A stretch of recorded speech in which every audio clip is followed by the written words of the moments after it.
asalaamaaleykum mbokk yi déglu dal leen ak jàmm autolikaay bii di Sud Quotidien dafa daal di seetlu ne fii ci biir réew mi ñi nga xam ne ñoom ñoo nekk ci bopp réew mi ñenn ci ñi nga xam ne dañu leen a jàpp ñuy def naka su dul noonu ak kopparu réew mi te loolu ñu daal di koy fësal ci yenn ci ay rapport yoo xam ne ñii di ay corps de contrôle ñoom ñoo ko fi faral di génne ñooñu de ñoom ñooy wëlbatiku di topp ci yoon nag képp koo xam ne da nga sañ a tudd loolu autolikaay bii di Sud Quotidien du ñu xamal ne li ni mel tàmbali nañ kaa gis keroog ba ki nga xam ne moom mooy Pape Alé Niang ak tamit ki nga xam ne de moom mooy Mody Niang kii nga xam ne moom mooy Cheikh Omar Anne topp leen ci kanamu yoon ne daal la ñu wax ci livre bi nga xam ne moom la Pape Alé Niang fësal dara nekku ci dëgg ba sax ci kanamu yoon ñu daan ñaar ñooñu di Pape Alé Niang ak Mody Niang ci ñetti weeru kaso yoo xam ne duñ ko tëdd ñu war a mën a fay ndàmpaay gu tollu ci fukki million beneen a ngi nii autolikaay bii di Sud Quotidien di ko fësal moom mooy li xew ci diggante Mame Mbaye Niang ak ki nga xam ne de moom mooy ki jiite Pastef di Ousmane Sonko ñu ngi yéeg ak wàcc ci kanamu yoon ngir fexe nag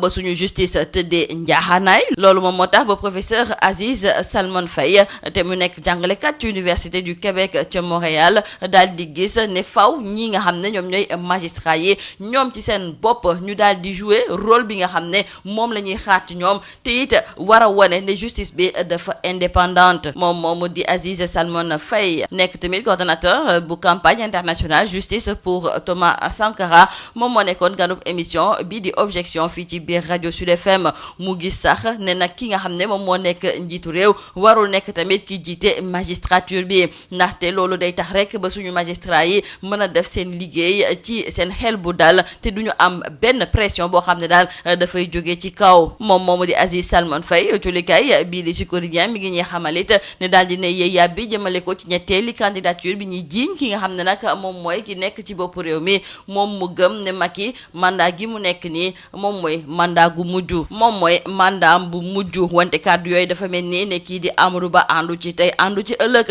ndaxte moom démb ci diwaanu Pikine daal di ne xam le ne Macky moom mooy seen candidat ci wàllu élection yi nga xam ne moom la ñu dëgmal culikaay bi di la mandat kon di ñëwaat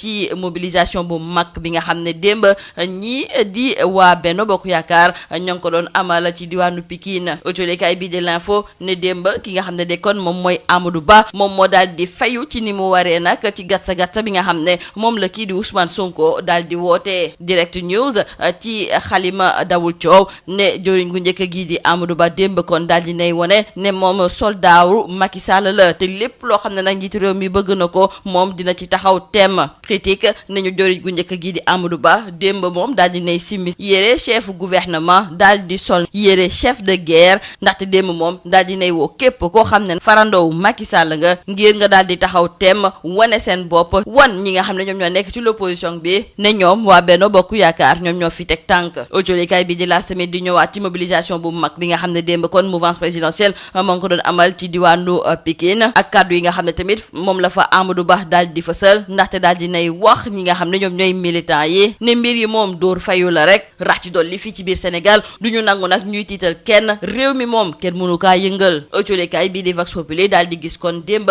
ne mobilisation bi nga xam ne waa Benno Bokk Yaakaar daal dinañu koy amal ca banlieue bu Dakar nekk na bu saf-sap ndaxte daal askan bu takku ñoom ñoo teewoon te fële nga xam ne moom mooy ca CFA Pikine ci wàllu élection présidentielle yi nga xam ne sax moom la ñu dëgmaloo ci likaay bii di tribune dafa daal di njort ne ki nga xam ne moom mooy Khalifa Sall Karim Wade ak tamit Ousmane Sonko suñu may tuulee sax duñu bokk nag ci li nga xam ne moom mooy élection googu ndaxte mën nañu dem ba seen candidature sax ñi nga xam ne ñoom ñooy waa conseil constitutionnel duñu ko mës a nangu wàllu tàggat yaram la ñu koy jeexalee ak ndam lu rëy li nga xam ne suñu gaynde yi daal dinañu koy am ci wàllu CHAN 2022 loolu moom moo tax ba fu mu nekk ni culikaay bii di stade ne suñu gaynde yi fu mu nekk ni moom fës nañu torop fii nga xam ne moom mooy ci biir Afrique culikaay bii di record di ko xamal ne ginnaaw CAN 2021 daal dinañuy am ndam tamit ci wàllu CAN beach soccer bi ci mujj nag di CHAN bi tamit daal dinañu koy indi fii ci biir Sénégal culikaay bii di enquête ne kon léegi suñu gaynde yi yëngatu ci wàllu foot mun nañu wax ne ñoom ñoo gën a xarañ fi nga xam ne de